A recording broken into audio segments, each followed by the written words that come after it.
trabalhando nos livros poéticos. Quais são os livros poéticos?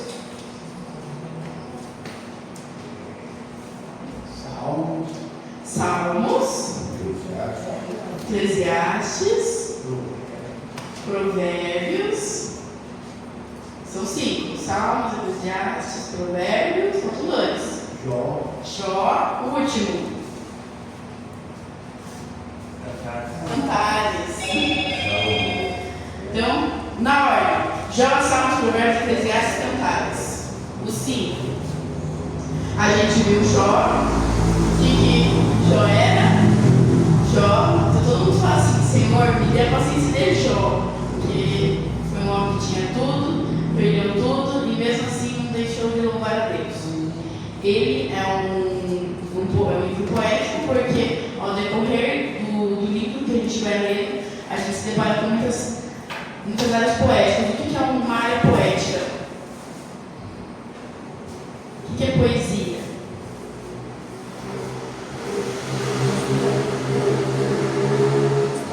Uma história? Pode ser contada uma história dentro de uma poesia. Mas versos, declarações. Alguém chuta mais uma coisa? Também não tem uma narrativa. Uma narrativa se adequa mais no livro histórico, que tem contextos no sentido de uma história mesmo contada. Uma poesia pode conter uma história? Pode, mas são mais versos cantados. Escolhi uma música. Junto à poça estava eu, quando um homem judeu viu a sede que havia em mim. Eu estou cantando uma canção. São versos intimados, são versos colocados em forma de canções, mas ao mesmo tempo eu estou contando uma história. Junto ao poço estava eu. Qual é a história? Tá? Quem que estava no poço esperando Jesus? Não estava esperando Jesus, mas que encontra com Jesus no poço, que é uma samaritana. Não estava esperando no poço lá de Jacó, estava lá. Enfim, conta essa história nessa música, conta aí esse contexto, mas de forma geral. Então, isso que é poesia. Então, quando a gente analisa a história de Jó, é uma história? Mas a escrita, vamos dizer assim, está em formato de poesia, ou seja, está em formato de canção. Salmos é isso. Salmos conta a mesma história, enaltece a Deus e tudo mais, conta às vezes tem momentos de angústia, mas são escritas, são formas, é uma forma de escrita que é usada nas canções. Uma poesia pode ser uma canção, entendeu? Então, Salmos, enfim. Agora vamos para os últimos 3. Provérbios. Livro de Provérbios, Manual da Sabedoria Prática. O livro de Provérbios é essencialmente um manual para a vida diária, focado em transmitir sabedoria prática e moral para jovens e adultos. Ele é uma coleção de aforismos, ditos e conselhos sobre como viver uma vida justa e bem-sucedida aos olhos de Deus.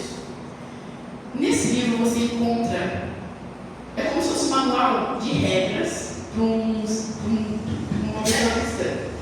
Você encontra de tudo, até como gerenciar, cuidar de finanças, até no relacionamento, amizade, parental, relacionamento normal, de casais. A gente fala assim, encontra de tudo. Tanto relacionamento de amigos mesmo, tipo de amigos que são bons, maus. Lá é literalmente um tapa na nossa cara. Você está feliz? O dia está fluindo bem? Leia Provérbios, você acaba com isso. Estou brincando, gente. Mas aqui no livro de Provérbios tem essa mão pesada, vamos dizer. Ele mostra a realidade, mostra que não é tão simples. Então é isso que ele nos mostra, dá um manual. Quando eu falo manual de regras, não pense que, nossa, eu tenho que viver nessa caixinha. Muita gente fala assim, eu vou para a igreja, eu vou ter que usar usar brinco, não vou poder usar anel, não vou poder usar colar, não vou poder usar isso.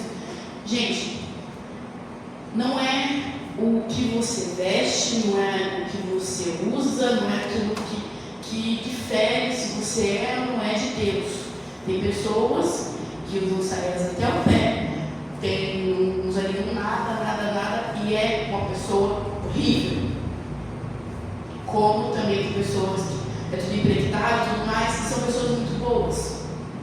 Então isso não difere, mas acaba que Deus automaticamente vai levando a você e vai mostrando coisas que às vezes não é bom para você. Todas as coisas são lícitas, mas nem todas nos convêm. Então é isso que é ser um cristão. É você ouvir a voz de Deus e Deus ir aparando você em certas áreas. Ó, aqui não é legal, aqui não é da hora. Por exemplo, eu gosto muito de livros. Amo ler. É pecado ler? Não. Amo muito livro de romance. É um dos livros que eu mais gosto. Quem quiser me dar de presente já sabe onde estou brincando. Gosto muito de livro de romance. É pecado? Não. Mas Deus me podou em algumas áreas, porque, infelizmente, como eu falei, o mundo é maligno. E em livros assim está entrando cada vez mais a crueldade do mundo. Certo? É pecado ler? Não. É lícito, mas não me convém a ler. Não me convém estar aqui. Eu posso ir no bar? Não vou beber nada. Posso. Mas não me convém estar nesse ambiente. Não é o meu ambiente. Não é onde eu deveria estar. Mas você não deve ser a luz do mundo? Sim. Se Deus falou, vá no bar e evangelize, amém. Mas ir lá apenas não me convém a isso. Então, é isso que fica para fora. Aquele amigo que eu falei para vocês que ele é ateu. Ele foi na igreja do irmão dele se criar assim. Olha. Então, é isso que eu falo. São atitudes que não nos convém a estar nesse ambiente. Então, quando alguém chega e fala, tem um monte de regras para seguir, eu não vou seguir. Não é isso que Deus quer. Não foque nisso. Deus pensa assim, eu vou fazer isso porque eu não quero ir para o inferno. Eu não tenho tanto medo assim. Não faça isso por amor a Deus. Se Deus te deu a vida, você vai morrer se deixar o cabelo crescer? Você vai morrer por não fazer tal coisa? Não. Então, é nesse ponto que a gente entra no livro de Provérbios. São dicas. Se quer usar, use. Se não quer, não use. Entendeu? Certo? Pode ser. Bom, os temas-chave, né? Quem escreveu o livro de Provérbios? Fica meio variado, mas é só um. Vamos lá. O temor do Senhor é o princípio da sabedoria. Esse é o tema central. Provérbios não separa a sabedoria de uma vida de reverência. Provérbios não separa a sabedoria de uma vida de reverência e obediência a Deus. A verdadeira sabedoria começa com um relacionamento correto com o Criador. Isa, como assim? Temer a Deus. Eu acho que quando a gente temer a Deus é ter medo de Deus. Não necessariamente. É você ter um respeito a Deus. É que nem você é um pai. Tem coisas que meu pai, eu brigo com meu pai, eu tenho temor aí, mas não é um medo, é um temor de respeito. Então, quando entra esse negócio de temor, a gente pensa assim, vou ter medo de Deus. Não. Então, o temor a Deus é o princípio da sabedoria, ou seja, você respeitar a Deus é o principal ponto da sabedoria que você pode ter na sua vida. Então, uma pessoa sábia, teme a Deus, teme a sua palavra, teme os seus caminhos, teme aquilo. Então, você vai ter que correr no caminho. Vamos lá. Contraste entre o sábio e o tolo. No decorrer do Provérbios inteiro, vai ter esse contraste entre o sábio e o tolo. O livro constantemente compara a vida do sábio, que segue os caminhos de Deus, com o tolo, que ignora a sabedoria e a justiça. são apresentadas as consequências de cada escolha. Como eu falei, se você plantar arroz, você vai colher arroz. Você não vai querer plantar arroz e querer colher feijão. Isso não acontece. Isso aqui não é uma fantasia de conto de fadas. Então, o que acontece? Então, o livro de Provérbios acaba tendo esse contraste muito focado nisso. A vida do sábio e a vida do tolo e as consequências que levam a isso. Ai, eu uma coisa esqueci. Bom, enfim. A vida do sábio, normalmente aqui segue os caminhos de Deus. E é aquilo, né? Tipo assim, por exemplo, tipo assim, eu tenho segurança muito em empresa, nesse trabalho e tal. Você faz alguma coisa, todo mundo está fazendo, por que eu não posso fazer também, né? Mas é uma atitude tola, né? Porque isso acaba que todo mundo está fazendo e tudo mais, não acontece nada, mas acaba que isso não traz bênção para você, não vai trazer paz também. É a mesma coisa de você sair e não ter paz com aquilo, não adianta nada. Vamos lá. Diligência versus preguiça. A importância do trabalho árduo e da disciplina é enfatizada, condenada a preguiça e suas consequências negativas. A gente tem, acho que ultimamente a gente mais tem preguiça. Eu falo que tenho muita preguiça. Eu faço muita coisa, mas é aquela preguiça no fim do dia que a gente quer dormir. E às vezes a gente, né, é natural, o nosso ser humano. E então, quando me mostra, é uma preguiça de uma forma assim, não de uma preguiça de canseiro, tipo, fiz muita coisa e estou cansada, mas sim uma preguiça de que eu não fiz nada e estou com preguiça de fazer algo. Tipo, deixa a vida me levar. É esse naipe.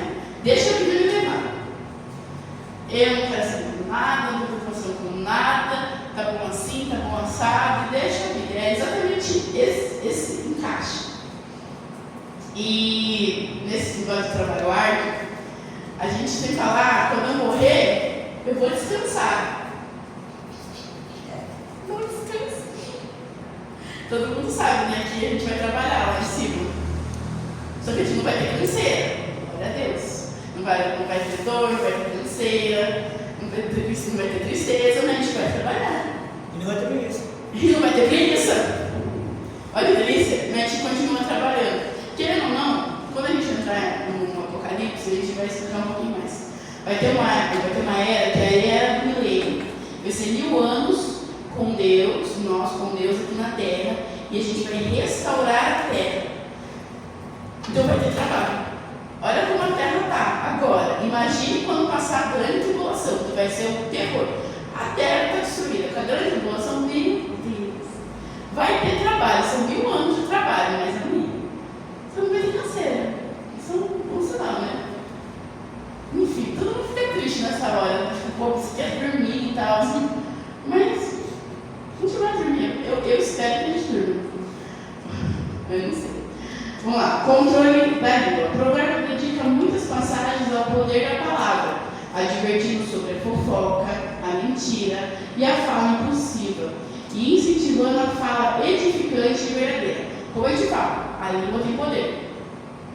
Você fala assim, não sei o quê, essa casa é uma bosta, você é uma bosta, não sei o quê, eu tenho vocês, não sei o quê. A coisa tem poder. A casa vai ser uma bosta, a pessoa vai ser uma bosta e tudo vai dar.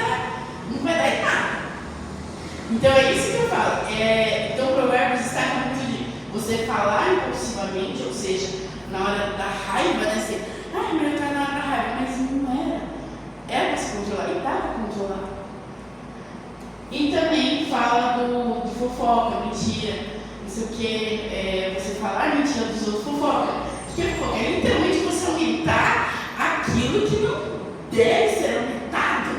Eu sei que é complicado às vezes, mas... Porque assim, quando é uma coisa, porque fulano, que ciclano, que bertano, que... Olha como que está sendo isso. Enfim, não dá certo. Vamos lá. Dinheiro e riqueza. O livro oferece um conselho sobre finanças. Você quer se tornar rico? Leia Provérbios. Porque ele não mostra. Ele fala sobre o conselho sobre finanças, a importância da generosidade, a a armadilha da ganância e a integridade nos negócios. Então, tá com problema de finança? Por que precisa de um coach? Leia Provérbios, o maior coach, Jesus Cristo, com glória. Então, desculpa, né? Então, o livro também mostra questões de finanças, querendo ou não, é um reino, né? Então não tinha dinheiro, tinha impostos e tudo mais quando foi escrito. Então, nesse contexto, você trabalhava muito com dinheiro. Então, saber de finanças era muito bom. E relacionamentos. Agora, a importância da amizade, o cuidado com a família, a criação dos filhos e a escolha do cônjuge. Eu sei que todo mundo é casado aqui, né? Mas esse negócio de escolha do cônjuge. Alguns não. Eu também estou na roda. Amém? Mas a escolha do cônjuge é uma coisa que é muito importante nos dias de hoje. Eu sou uma pessoa muito cética. E, querendo ou não, muitas vezes, amigas, né, jovens conhecidas, que às vezes eu dou aulas, porque às vezes quando jovens lá na pastora velha trocava, que pega bastante amizade, pessoalmente, Isa, me aconselha, não sei o que, isso aqui, eu pego o livro de Provérbios, você tá com a cabeça assim, ou a Bíblia de Provérbios, ou uma parte de Coríntios, porque essa parte é muito importante. Você é uma pessoa que você vai ter uma vida com ela ao seu lado. Então, na hora da escolha, você tem que escolher com sabedoria para não ter dor de cabeça no começo. Eu sempre falo, gente, qualquer pessoa assim, mas o cara dá um panda, ele me ama, ele não sei o que eu posso fazer. Para Jesus, eu falo, não existe namoro evangelístico. Não existe, não tem uma palavra na Bíblia que tenha negócio de namoro evangelístico. Quando tivesse, me mostra que eu não conheço. Não existe namoro evangelístico. Mas como salvar? Não existe isso. Vai ter uma dor de cabeça. Isso sim. Você pode? Pode. Você pode salvar ele? Pode. Mas vai ser uma dor de cabeça. Você está pronto para enfrentar? É um processo. Então, em outros casos também. Então, o que eu Isa, adequei para a minha vida. Eu não namoro com ninguém. Nunca namorei com ninguém.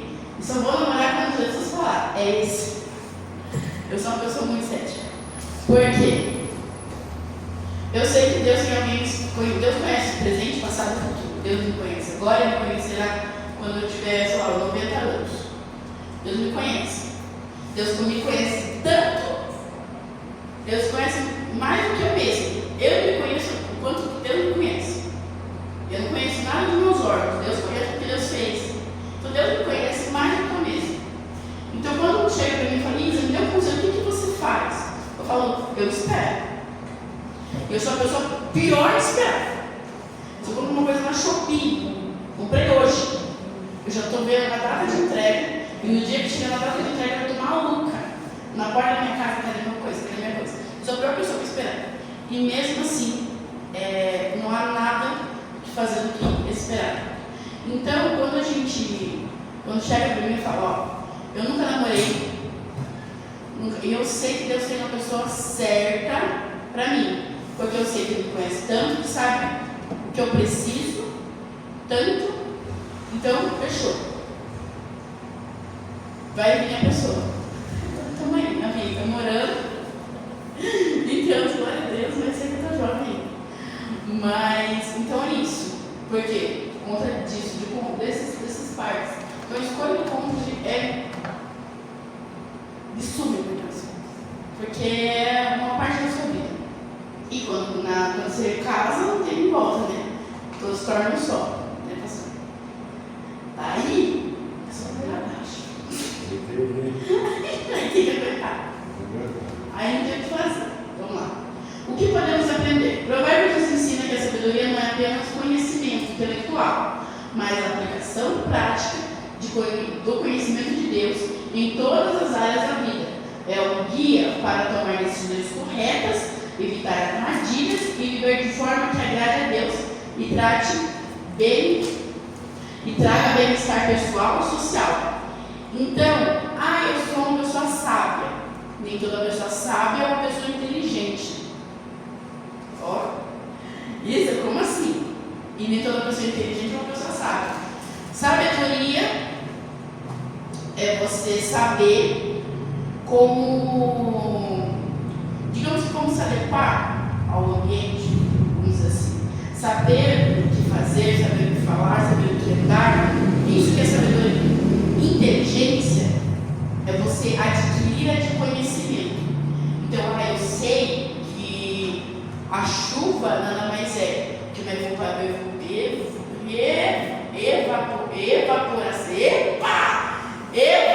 evaporação da água do solo do céu, que então condensa e vira chuva. Isso é inteligência. Sabedoria é que se acontece algum pepino, eu sei resolver. Pepino social, pepino profissional, pepino, enfim, tanto social quanto pessoal, certo? Oi? Eu sou muito sábio. Oi? Eu sou muito sábio. Porque, prazer, uma vez já amarrei o carro da embreagem. Entendi. Então, eu falei que eu sou muito sábio. Uma vez estourou o carro da embreagem do carro, amarrei uma e consegui ir embora. Não digo! Isso daí se chama gambiarra, irmão. Isso daí é uma coisa simplesmente uma gambiarra. Uma coisa brasileira, né?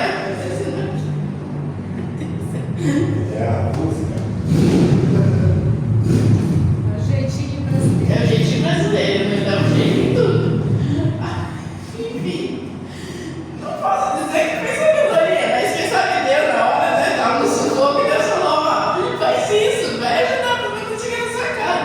Você não dirigiu até lá, você não dirigiu mais, você parou depois na oficina, né? Então foi pra casa. Mas eu troquei o carro da embreagem em casa. Você trocou com embreagem desse jeito. Não, eu coloquei. Você teve que colocar a embreagem. Então, Eu vi uma história que o cara não chegou usando o pneu do carro dele, ele perdeu os parafusos, daí ele parou em frente do manicômio. Ele não sabia o que ele fazia. O louco olhando lá, ele se matava, não sabia o que fazer. O louco viu o tiro, o parafuso de cada roda, você põe a roda ali. O que ele fez deu certinho, porque ele tinha perdido uns parafusos. Ele tinha 4, 5 parafusos, ele tirou.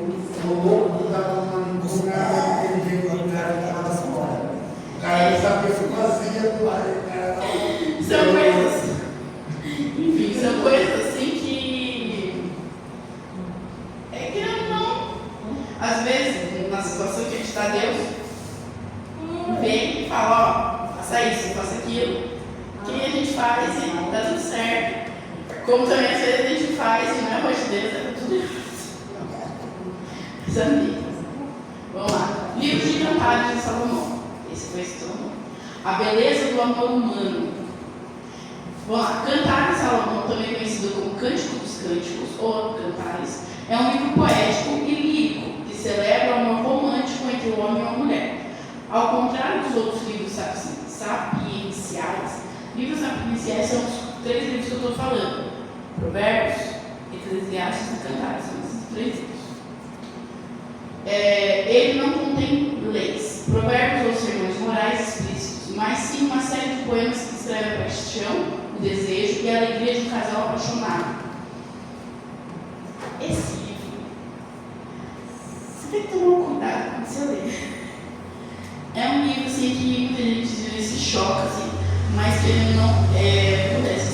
Salomão, ele descreve o relacionamento entre um homem e uma mulher e mostra o relacionamento entre Deus e nós.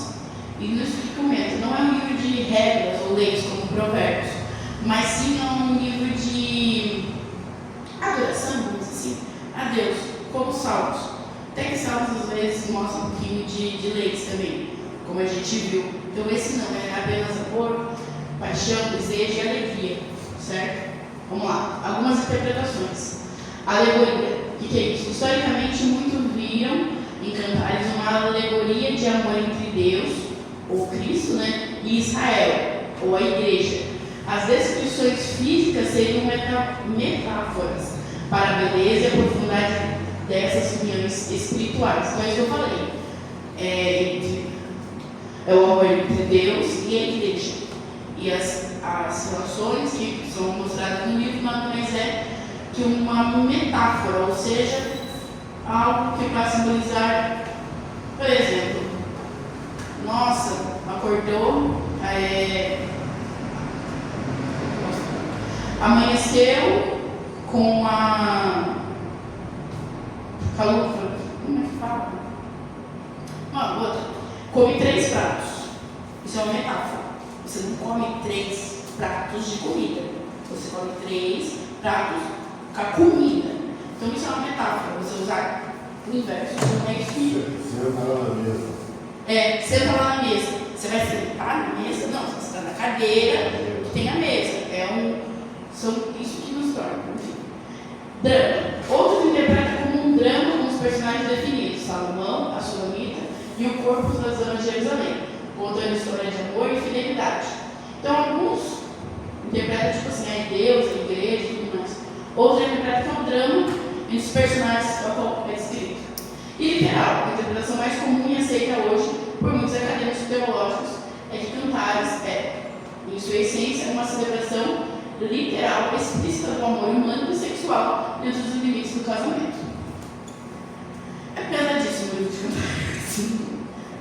Então, tem essas 3 interpretações. Isso é uma interpretação certa de Deus e igreja. Tem teólogos cristãos, tem teólogos que não são cristãos. Então, sempre pegam para o literal porque é mais fácil. Agora, dos livros do Coisa, não entraria como livro histórico, livro poético, se fosse um livro de contar uma história dos relacionados, certo? Uma dúvida. A cara do Zé. Tá com uma dúvida, Zé? Tá com uma dúvida, Zé? Eu? A cara dele tá assim, ó. Tá viajando, tá lá no outro quarto. Vamos lá. Tema-chave do livro: a santidade do amor romântico. Cantares valida e celebra a beleza e a intensidade do amor físico e emocional entre marido e mulher, mostrando que ele é um dom de Deus. Então, tem o que falar, né? Então, o amor puro. É uma gêmea. Caralho, muito obrigada. É uma gêmea, entendeu? Pelo romance, essas pessoas no ar, entendeu? É tudo lindo, belo, flores, desejo e atração. Vamos lá. Desejo e atração. O livro não se esquiva ao escrever o desejo e a atração mútua, retratando-os como partes naturais e boas da experiência humana no casamento. Eu não vou entender essa. Fidelidade e exclusividade. A paixão e o compromisso mútuo são evidentes, enfatizando exclusivamente e a singularidade do amor entre amantes, né? Então é aquilo, né? O amor único, não é que nem hoje, que é um relacionamento aberto. Qualquer coisa que tem inventado, o pessoal não tem que inventar. Tem inventado tanta coisa e você vai ter relacionamento aberto. Uma hora eu tô com 1, uma hora eu tô com 10. Gente, já dá trabalho. Você encontra uma pessoa, você encontra 10 pessoas. Pelo amor de Deus, a pessoa está muito doida. E cada um vai diferente. Então, é a fidelidade, exclusividade, ou seja, é só para a pessoa, é só para o outro. E o poder do amor. Chegou.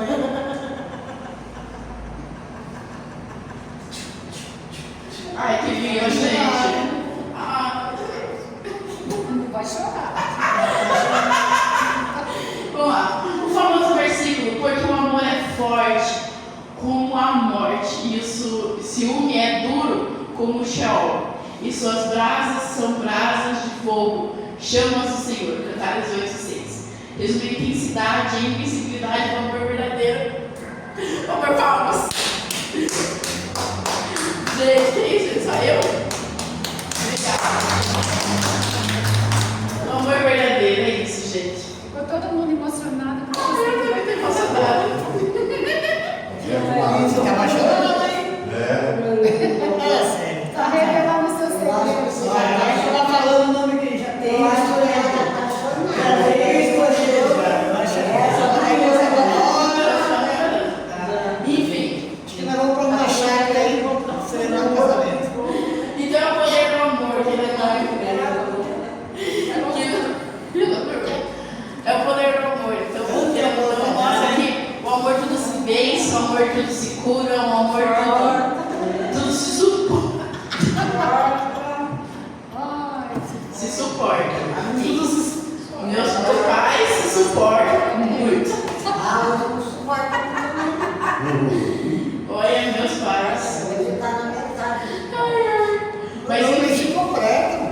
completo.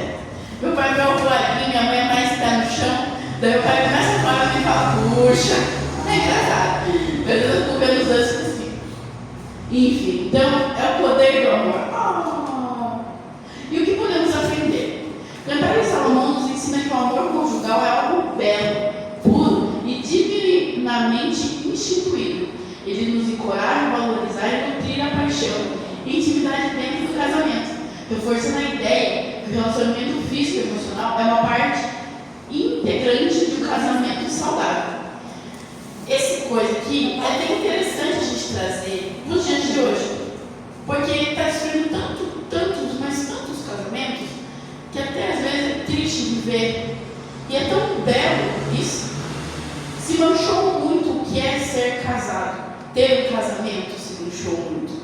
Muitos, na época até mesmo, o casamento era apenas um acordo entre um pai e um marido, que por terras, por dinheiro, por posses, eram acordos. E querendo ou não, se perdeu muito o que é realmente. Pode falar, Zé? Ela apontou assim, né? Eu sou boa, estou lembrando da herança, né? Enfim, então é isso. Se pensa muito no dote, né? Querendo ou não, 15 anos, né? O famoso 15 anos das meninas, nada mais é que, no começo da história, que um abate, né? Que nem cordeiros ao abate, que era os 15 transmitia a vida à sociedade. Então a menina, quando mudava os 15 anos, ela estava sendo apresentada à sociedade definitivamente. Então ela passa a ser uma menina e ser uma mulher.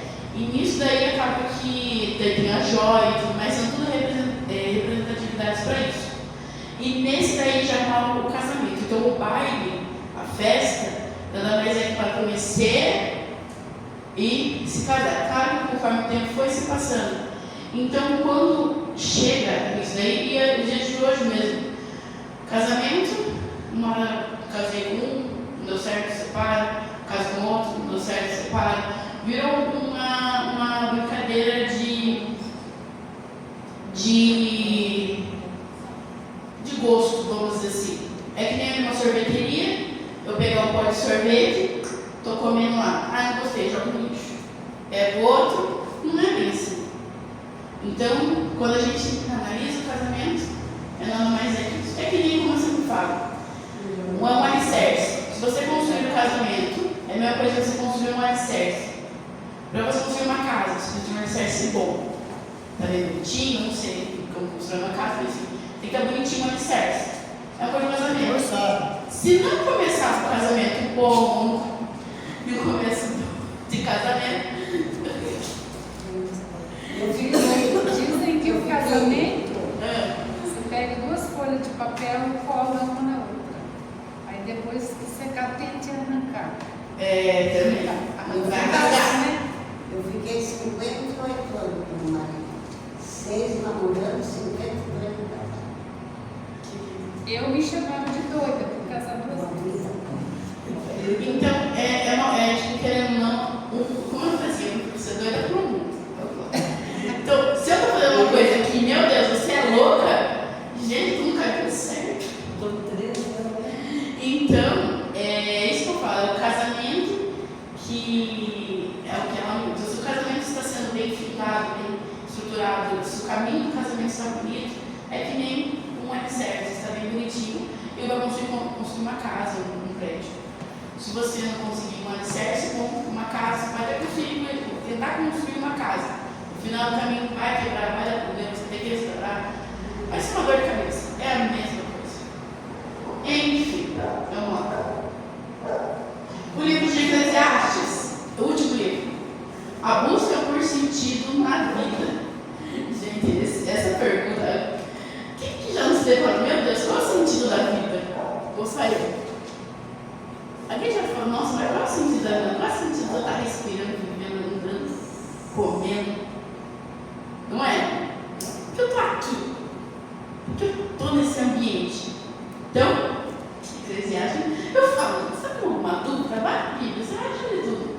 Vamos lá. Eclesiastes é um livro profundo e muitas vezes melancólico, que explora a questão do sentido da vida, debaixo do sol. ou seja, de uma perspectiva puramente humana e terrena. O autor, conhecido como o pregador, ou Colette, reflete uma utilidade e transitoriedade de mútuas coisas que as pessoas buscam para encontrar o propósito. Ou seja, o que vocês acham que é viver? Agora, entrando no modo filosófico. Ô, glória! Minha filosofia tá bom. E aí, o que vocês acham que é viver? Vou perguntar para cada um. Renata. Eu viver? Eu vivo por causa do meu filho, senão eu teria desistido. Teu filho? Então, pelas pessoas que você ama? Sim, pela minha família. Também? Não, fala uma coisa diferente, cara. Meus filhos, netos, Vai me copiar. Sim. Vai, Hilda. Eu creio que Aí eu vivo por mim também. Por você, muito Eu bem. creio que Deus trouxe a gente para um propósito e esse propósito a gente espera ir morar com Ele um dia, né? Sim. Esse é o Muito bem. Fazer coisas boas para viver bem. Mas o que é viver? Se eu fosse descrever, viver é isso. trabalho. Viver é viver bem. Construir uma A vida. vida. Viver confiando em Deus. Sem ver a quem. Ajudar o próximo. Pastor. Viver é nascer, crescer e morrer. Filosofias, gostei. Irmão, o que é viver? É aturar esse mundo xarope. Tá certo. Tá xarope. E você? Deve ver. Oi? Fala. O que ele falou? Viver é Cristo e morrer é lucro. Gostei. Realmente, viver é Cristo e morrer é lucro. É o que mais uso. Nossa, sou medo. Não, mas o que é isso? Viver é Cristo e morrer é lucro. Tá ótimo. Você tem medo da morte? Você pronto. Viver é Cristo. Eu nem penso em morrer. Eu penso todo dia, eu falo pra minha filha, por favor, não me deixe chorar no meu cachorro. Ai, gente, eu falo assim, gente, se eu morrer, não sei se vai demorar, porque, mas você é jovem, glória a Deus, eu espero que eu não querendo morrer muito. Mas nunca sabe, né? Nunca sabe a hora nem o lugar. Eu falo, gente, se eu morrer, eu vou subir, tá ótimo. Ai, eu tô mais feliz do que eu tô hoje. Então, isso que mostra. Muita gente fala assim, viver é ganhar dinheiro, viver é trabalhar, viver é você construir alguma coisa, construir um relacionamento. É também, querendo ou não, a gente vive muitas vezes para isso. Mas às vezes a gente tem que, às vezes, parar, pensar e refletir. É realmente isso que eu devo viver? É só isso, pagar boleto, pagar conta? Ou será que não tem algo a mais? Como a Hilda falou, todos nós temos um propósito e realmente vivemos para o mundo com um propósito. Não sabemos o que às vezes Deus quer fazer. Mas eu estou muito velho, eu estou muito nova, não serve para mim. Não, Deus tem um propósito para cada um aqui. Muitas vezes a gente ainda não sabe, ou às vezes até desconfiamos, ou às vezes temos a certeza, mas Deus tem. E Deus sabe que cada um de nós irá fazer. Então é isso, viver, seguir o propósito daquilo que Deus nos criou. E no final desse propósito, sejamos que nem Estevão, que pregou, firmou o propósito, e no final, quando ele estava morrendo, sendo apedrejado, ele olhava para o céu e via a glória de Deus. E ainda intercedia por aqueles que estavam o matando. Então, esse é o propósito divino que Deus entrega para nós. Cabe a nós fazermos ou não. Se não fizermos, não tem problema. Deus entrega para outra pessoa. Acabei. Nossa! Vamos lá.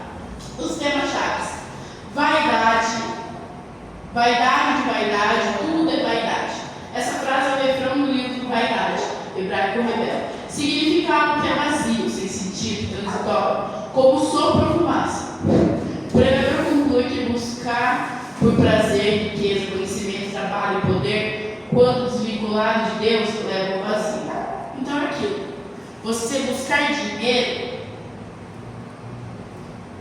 sem ter Deus, assim, é vaidade. Muita gente fala assim sobre vaidade. Ah, é vaidade você cortar o cabelo. Mas para você cuidar de um cabelo, né? Aquele cabelo lindo, longo, liso, cheiroso. Ficou assim, gente, ela não cortou o cabelo, mas o cabelo dela tão perfeito, como é que ela consegue? Que eu saiba, o óleo do Espírito Santo não trabalha desse jeito, mas amém. Então, é nesse quesito que às vezes a gente fala, é vaidade, tudo é verdade. Então, o que é isso? E eu falo de estética, mas também pode ser trazido como conhecimento, trabalho, poder. Não, eu quero ser o chefe da minha empresa. Tá, top. Beleza. Mas pra quê? Pra você bater no peito e falar assim, eu consegui ou não? Deus me colocou aqui. Pra você, eu ganhei muito dinheiro, agora eu tô rico. Por quê? Deus sabe os corações. Às vezes, assim, Deus quer ser rico, Deus fala assim, eu não vou te dar riqueza, porque se eu te der riqueza, você vai se afastar de mim. Eu quero poder, eu não vou te dar poder, porque se te der poder, você vai se afastar de mim. Então, às vezes, Deus te mantém nesse estado. É vaidade. Enfim, vamos lá. Mas, tipo assim, não quer dizer que, tipo, eu sou rico e não sei o que, é pecado. Não é pecado ser rico, gente. Que isso? Glória a Deus, se você é rico. Aleluia, quero saber isso pra minha vida também. Mas não é isso que eu estou falando. Mas sim de você esquecer de Deus. Eu sou rico, então, eu posso conseguir. Não, gente. Entendeu? Você ser rico é diferente de você ser orgulhoso. Você pode ser rico, mas pode ser humilde. E humildade não quer dizer pobreza também. Vamos lá. A transitoriedade da vida. A morte é um tema recorrente. Tá vendo falando de morte? O pregador observa que no final, tanto o sábio quanto o tolo, o rico e o pobre, todos enfrentam o mesmo destino. Qual? A morte. Todo mundo vai para o mesmo buraco. Vai para o sábio. Morreu, acabou. Mentira, tem mais coisa. Mas enfim, morreu. O que vale a gente fazer tudo isso se no final a gente vai morrer? Então a gente vai deixar de viver? Não. Vou deixar de viver também? Não. Mas eu vou viver para Cristo. Vou fazer as coisas para Cristo. Vou fazer aquilo que alegra o Senhor. Porque no final, como eu falei, viver é Cristo. Morrer é lucro. É isso que Pedro fala. Então você viver para Cristo. Porque no final, você sabe onde você vai estar. Isso nos leva muito à pandemia. A pandemia nos trouxe a essa lição. Tanto o rico quanto o pobre, tanto o inteligente quanto o mais burrinho, morreram pela mesma doença. Não importava quantos zeros você tinha na conta, ou quantos currículos você tinha, ou quantos certificados, diplomas você tinha, você morria. Não importava se você era um médico bem-sucedido ou se você era uma faxineira, morria do mesmo jeito. A pandemia nos trouxe essa visão de que tudo que não se passa de um sopro, a vida é um sopro, e tudo se acaba rápido. Clima pesado, né? Eu gosto de falar sobre morte, mas é porque eu trato a morte como uma forma diferente. Muita gente fala assim, morte, mórbida, melancólica. Mas querendo ou não, a morte nada mais é que uma abertura para a nossa vida eterna. Então é uma alegria também. Não é? Mas quer contar a Deus, se não morrer, você não vai. Então exatamente. Se não serve a Deus, daí é uma tristeza. Daí tem que fazer. Daí é chororô mesmo. Mas pra gente que é cristão, é uma alegria. Não é uma alegria tipo, nossa, não vou morrer. Mas tipo assim, é um calento, porque a gente sabe que no final de tudo, a a gente sabe onde a gente vai estar. Então é um conforto, certo? O tempo e a eternidade. Eclesiastes reconhece que há um tempo para tudo, mas também que Deus colocou a eternidade no coração do homem, indicando que há algo mais profundo do que a existência terrena. Vamos ser céticos, vamos ser ateus. Misericórdia, só por 5 segundos. Vamos ser ateus por 5 segundos. Imagine, eu vou viver, sofrer, aguentar essa turma xarope, para no final de tudo eu ir morrer, acabou. Fechei os olhos, os bichos me comem, é isso aí. Qual é o sentido? A gente, no nosso coração, tem isso de querer algo mais, desejar algo mais. Que no final disso tudo que a gente está vivendo, ter um final feliz. Eu vou trabalhar, porque no final tem algo bom. A gente tem isso no nosso coração. E é isso que Eclesiastes retrata. Que Deus colocou uma eternidade no coração do homem. Que aquilo que a gente deseja nada mais é aquilo que Deus mostra, que é a eternidade, que a gente veio viver. Não sei se eu não me entendendo, ela está falando isso, só aí enlouqueceu. Tá? E eu acho muito belo isso, que nos leva a isso. Vamos lá. A injustiça do mundo, o pessoal xarope. O pregador mostra as injustiças e a dificuldade de entender os caminhos de Deus, mas ainda assim conclui que a melhor resposta é temer a Deus. É muito complicado. A gente fala assim, eu vou servir a Deus para ter uma vida melhor. Na verdade, vai ser o contrário. Você vai servir a Deus e vai ter uma vida pior. Isso é como assim? Que o mundo já está maligno. Você vai ser injuriado, você vai ser caluniado, vai passar por provas que talvez você tenha que passar, por você ser cristão. Isso é natural. Então, a injustiça do mundo, isso não é justo. Mas, a gente está fazendo bem. Não é justo isso que a gente está passando. Mas é aquilo que, mesmo diante de tudo, a melhor coisa é temer a Deus.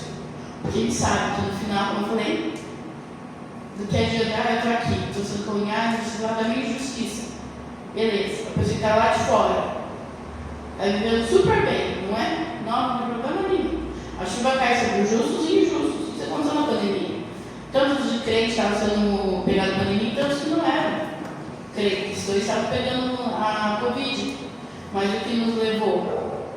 Os que eram cristãos, quando pegaram a Covid e não conseguiram se salvar e morreram, foram para um lugar de glória. E aqueles que não? E aí?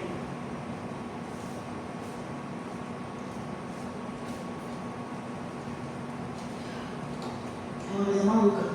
Eu lembro que no comecinho da pandemia, eu abri o jornal, isso não é isso, né, gente? Na pandemia inteira foi só isso. E briga do governo, nossa. Era duas coisas, era briga de governo e a Covid. Você abriu o jornal, tinha isso. E eu lembro que no começo mostrava assim, que quando onde estava mais ferrenha, estava chegando no Brasil, né? Mas lá nos países eram mais fortes. E daí é muito doido, porque eu tinha saído de uma viagem, completado 15 anos. Eu tinha viajado, eu não queria festa, então acabou que eu peguei um navio, né? E eu fiz um cruzeiro para Uruguai, Argentina, e foi muito legal. E querendo ou não, quando aconteceu isso, eu tinha quase saído uma viagem e falei, nossa, foi realmente em cima, né? Tipo, digamos que eu trouxe a Covid, né? E daí, quando estava acontecendo isso, eu vi uma cena muito maluca, que eram os corpos empilhados em Paris. Paris, a cidade russa. Corpos empilhados de pessoas que estavam morrendo dentro das casas, não podiam deixar o corpo lá e jogavam à beira, por conta que poderia contaminar outros e até mesmo trazer mais problemas. Então, eram tirados das casas e colocados no vale. E eram vários corpos de pessoas que estavam mortas. E naquela cena eu pude perceber o quão a gente é frágil. Muita gente vai bater no peito e fala assim, essa é a minha vida, eu vou viver, eu vou cuidar de mim mesmo. Meu corpo, minhas regras. Cara, se Deus, o seu coração ele bate, não porque você quer, mas é involuntário. Você respira não porque você quer, mas é involuntário. Se Deus corta isso de involuntariedade, imagine você. Tem que lembrar de respirar, tem que lembrar de bombear sangue, tem que lembrar dos órgãos funcionando. Não é meu corpo, certo? Então, nisso daí acaba que nesse setor, a gente pode, dá para entender, deu para entender uma coisa muito triste. E quando, até eu já falei nas outras aulas, quando acabou a pandemia, eu falei, agora o pessoal vai firmar cada vez mais na igreja. Foi pior, decaiu. A gente passou por um momento tão terrível, e mesmo assim o pessoal não abriu os olhos, continuaram cegos, e aqueles que estavam com os olhos abertos fecharam. Mas a Bíblia fala no sermão que nesses tempos que nós estamos vivendo, Deus ia puxar a orelha, o povo ia ficar mais revoltado, ia acontecer o que eu queria. E eu tenho um pouco de culpa nesse negócio de mim, porque eu estava lá e por acaso eu tinha ido embora. Eu tomei, eu olho que seu pai deu aqui para quadrangular. Eu fui para quadrangular, lá eu estava ferrado, mas estava de boa com Deus. Daí aquele negócio que estou rolando no carnaval lá, meu pai tem uma mulher lá, minha mãe já mandou assim, eu vou lá, ela chama, olha quem que está passando a televisão. Eu olho lá, a turma da Gavião da Gabriel, aquele negócio do carnaval, passando na Globo. O cara de capeta, fuçando Jesus. Eu fiquei revoltado porque eu larguei mão de todas as drogas, tomava droga pesada. Eu tinha convidado um cara para o PCC, que era vizinho meu lá para ele igreja. O cara tinha todo calço no PCC, aquele bonequinho lá em Portala. E ele não ia, ficava só bebendo. Eu dei uma Bíblia para ele, tudo rasgado, zoado lá, ele ficou com a Bíblia, que tem uma Bíblia, não tinha Bíblia boa para dar para ele. Daí eu fui na igreja, eu senti lá no banco da igreja. Aconteceu um negócio sobrenatural. Ninguém dava bola para meu braço, me sentindo um babaca. Fechou o culto, a pastora, que era aqui, Sorocaba, estava lá com o marido dela, da quadrangular aqui, morreu, o pai dela ainda com Covid-19, mas também não foi só eu acho que todo mundo, no mundo inteiro, estava revoltado com aquilo de lá que o Gabriel fez. Ela falou, irmão Aguinaldo, faça a oração para fechar o culto, e eu revoltado, eu vou lá, vem aqui na frente. Eu vou lá na frente, vamos e começa. Deus, Maranata, volta, Senhor Jesus, do que eles estão fazendo lá, Babilônia, o que tem. A turma começou, glória a Deus, aleluia, é mesmo, Deus, o que tem, todo mundo, Maranata, aleluia. Acabou, começou a ir embora. Daí eu vou lá, partindo do TCC, e falo, viu, vamos na igreja hoje eu vou com você. Daí nada dele vir, que ele estava bebendo no bar, eu vou lá, vou com a porta fechada. Eu falei, o que aconteceu? Nem eu sabia, ele foi 19. O Espírito Santo falou, vocês oraram, o mundo inteiro orou, eu não vou deixar parado. E daí mostrou isso que eu falei. Quanto mais puxar o orelha, mais eles vão ficar revoltados. Foi o que aconteceu. Mas não pode muito Quer dizer, não foi culpado também. Sim, não, sim. Mas é que assim como ele amou o mundo, ele também puxa a orelha do mundo inteiro. que não é justiça, né? Que não é. Isso já está descrito na palavra que ia acontecer. E está acontecendo, e cada vez mais está chegando próximo de fim. São as dores do parto, né? Mas a gente analisa e fica um pouco. Que nem aconteceu. Agora, eu praticamente, como eu não estava aqui do carnaval, né? Glória a Deus, eu estava em outro lugar. Em um lugar que não tinha internet, não tinha nada, então eu estava livre de tudo. Eu tipo assim, não quis saber, não sei. Mas aconteceu também outra coisa sobre religiosidade também, outra coisa nesse sentido. Eu nem cheguei a procurar e falei assim, o mundo já está maligno, já está falando, meu Deus, me leva. Eu já cansei. Vamos lá. O prazer moderado. Apesar de sua perspectiva pessimista sobre a futilidade, o livro sugere que a vida deve ser vivida com moderação, aproveitando os pequenos prazeres que Deus oferece, como comer, beber e desfrutar do trabalho. Então não é aquilo que, tipo assim, é aproveitar o momento, aproveitar aqui, aproveitar essa aula maravilhosa que ninguém está com sono. Não estou. Que ninguém está com sono, que aí você está falando um monte, está sendo a filósofa daqui, e ninguém está falando assim, aproveitar esse bate-papo, essa coisa boa, entendeu? Aproveitar o momento, aproveitar o agora. E não estamos se preocupar com o futuro. Querendo não, a gente se preocupa com o futuro, a gente se preocupa com o amanhã, a gente se preocupa, é normal. Eu estou pensando que amanhã eu vou trabalhar, vou fazer isso, aquilo, tudo natural. Mas a gente aproveitar o agora também é muito bom. E também viver com moderação. Né? Moderação. Vamos lá. A conclusão. Após explorar todas as facetas da existência humana, concluir que tudo é vaidade, o pregador chega à sua síntese final, em Eclesiastes 12, 13 e 14. De tudo o que se ouviu, a suma é temer a Deus e guardar seus mandamentos, porque isso é dever de todo homem, porque Deus há de trazer a juízo toda a obra e tudo o que está encoberto, que seja bom e que seja mal. Ou seja, você viver escondendo os dados da sua frente, muitos dias as pessoas falam assim, olha o que você fez, e mostra assim para geral, é natural. Tem um caso de um pastor, mas isso aconteceu na igreja também, que parece que o pastor estava traindo a esposa, não sei, ele estava dando uma coisa ruim. E no dia de culto, ele subiu e ele não conseguia pregar. Não conseguia pregar, ele não conseguia falar. E ele fala, Deus, o que está acontecendo? Igreja, olha para mim. Igreja, olha para mim. Parecia que você estava morrendo. E a mãe me conta, não sei se ela participou do culto ou não, que o pastor estava falando que daí começou a confessar. Então é isso que fala. Tudo que está encoberto, vai ser encoberto uma hora. Mentira de perna curta. Já não dizia o ditado? Não tem como esconder por pouco tempo, por muito tempo. Um dia vai descobrir. Então, seja isso. Eu viver é temer a Deus, guardar os mandamentos, naquela lá, né? Combati o bom combate. Acabei a carreira, guardei a fé.